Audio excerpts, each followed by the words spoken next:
All right, what's going on YouTube? Back here again with a short video.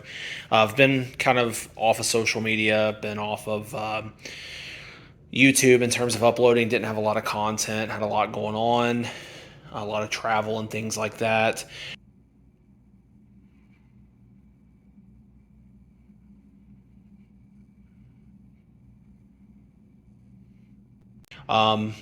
Did get some wheels for my Mustang.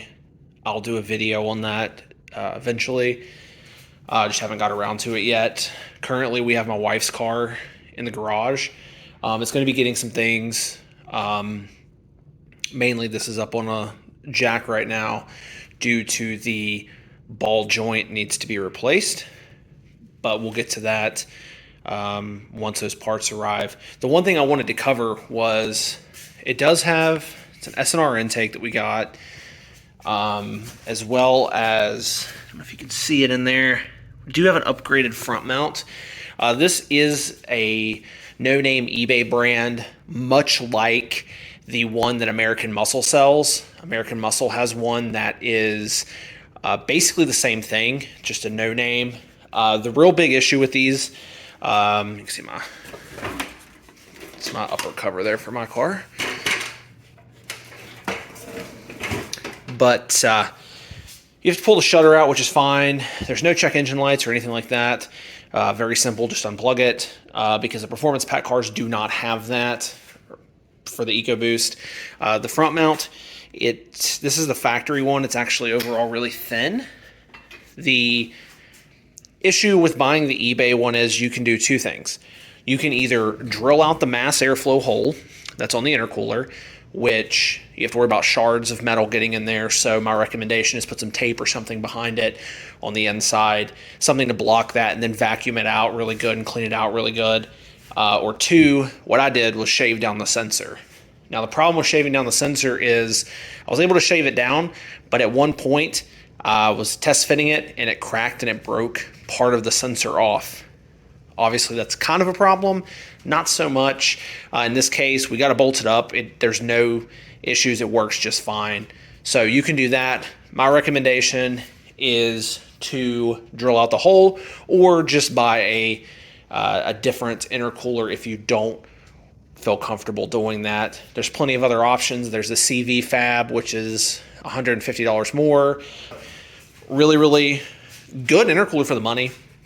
If you don't mind putting in a little bit of work.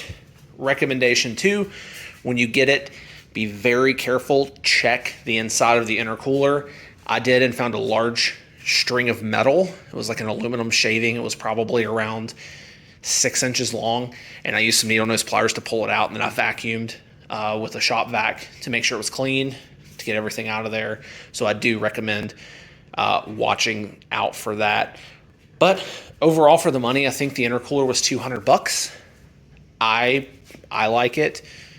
It's not my car, but I like it. The fitment was fine. We did have to, one of the brackets, I think it was on this side over here, we actually had to modify. It's a plastic bracket that holds the factory intercooler in. I ended up notching it a little bit with a razor knife to get it to fit, which is fine. And then it bolts in on the other side. Everything else was fine. The fitment, other than that, those two minor things were great.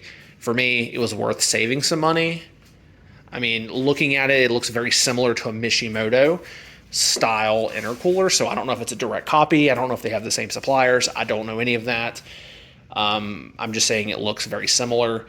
So if you don't mind putting in a little bit of work, do that. Now, if you are going to go with a bigger turbo, I don't know what the efficiency range of this intercooler is and what it's going to be able to cool.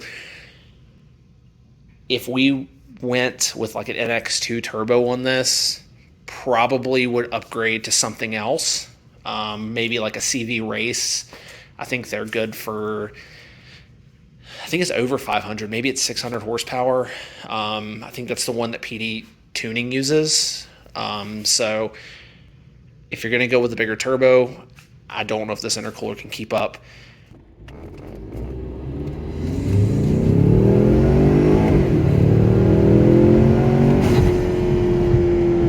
So as you can see, it charge air temps actually went down as we were doing the pull. So overall, I recommend this intercooler.